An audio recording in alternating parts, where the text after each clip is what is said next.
Hey guys, my name's Rick. Thank you for tuning in. And today we're going to talk about this new to us 2021 Tesla Model Y in this beautiful silver color with the 20-inch wheels, and it's actually a 7-seat configuration.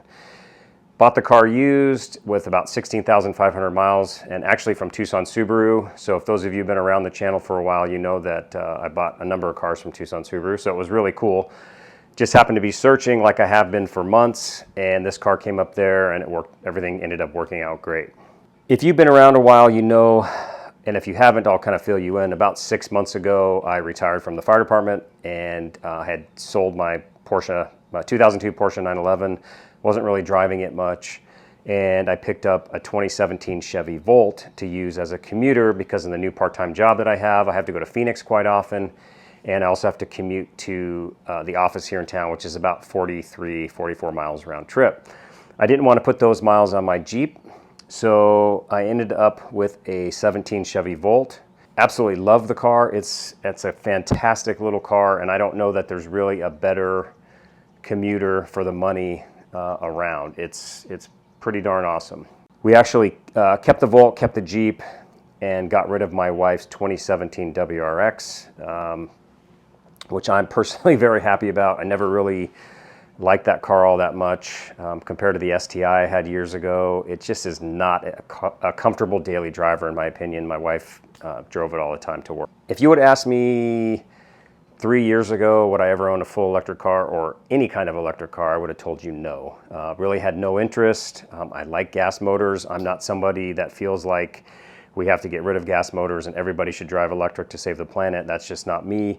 I think there's a place for both. I personally hope that there is always a naturally aspirated flat 6 911 driving around, and hopefully new ones. I have the feeling that's not going to happen, but I'm kind of hoping so.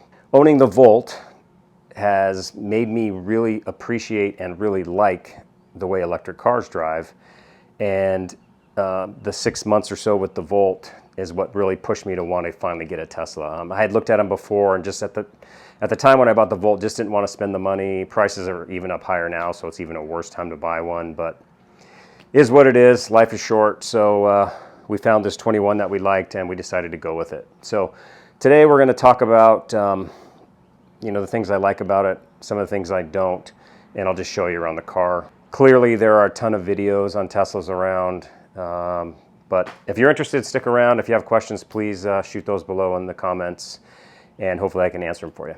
Thanks so much for watching. Let's get started. All right, guys, so we're out in the car now, and I just wanted to go over a couple of brief things that are slightly negatives of the car, and then talk about some of the positive stuff I've experienced in just a little over a week now that I've owned it. I think everybody talks about the big screen and how everything's controlled through the screen, the lack of no speedometer.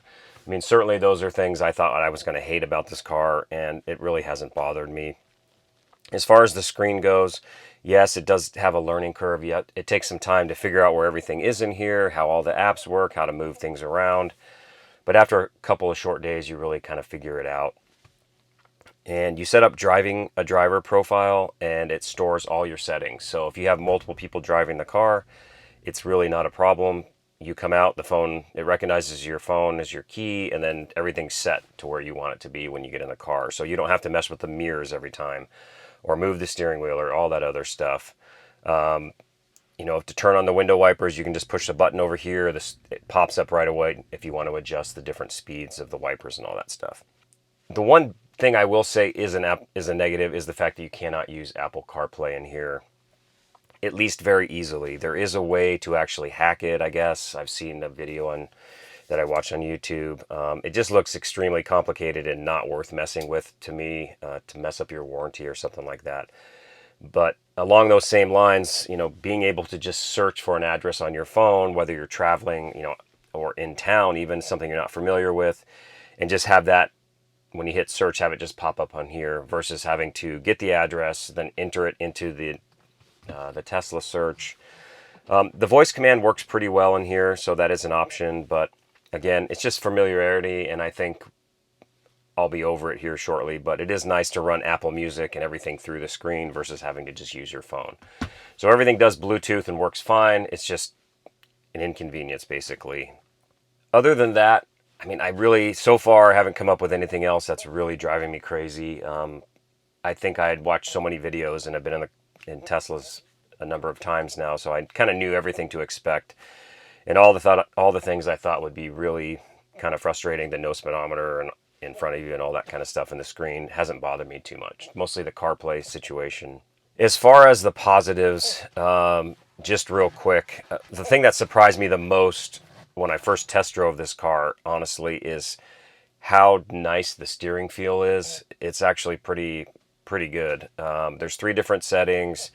I just tend to leave it on sport mode because it feels great. There's not a whole lot of difference between, I think it's standard is in the middle, and sport, in my opinion. They feel very similar. And then there's comfort, which is slightly more relaxed. But the steering feels awesome. This car, for the size of it, it actually handles very well. I've been up on Mount Lemmon messing around with it a little bit, and it's actually a lot of fun. It's, obviously not a 911 or something along those lines, but it does handle quite well. Pretty cool. We don't even need to mention how fast these cars are. This thing feels crazy fast to me, and I think the 0-60 is rated at 4.8. You can spend $2,000 to get a performance upgrade, which drops it down half a second, which maybe down the line we'll see that might be fun too. One of the other things I really like about this car, I kind of learned, as I mentioned earlier, I think, in the Volt, the regenerative braking stuff. The one pedal driving in here is actually pretty cool. It's beyond the Volt in the sense that this regenerative braking will actually stop you depending on the mode that you're in. And so you really almost never use your brakes. I mean, if it's a sudden stop or something like that, or the light changes on you pretty quickly, you have to use your brakes, obviously. But the regenerative braking here is pretty awesome. You just learn to modulate your foot on and off the gas a little bit to slow you down even when you turn.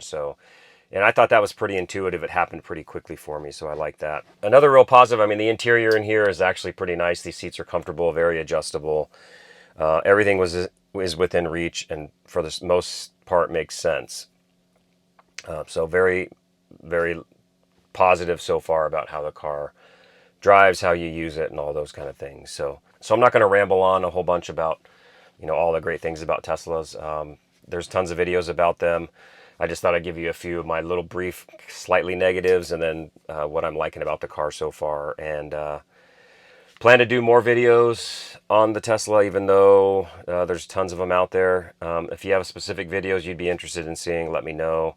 And if you have questions, as always, you can leave those below. And I also put my email down there as well. So thanks so much for watching, guys, and we'll catch you on the next one.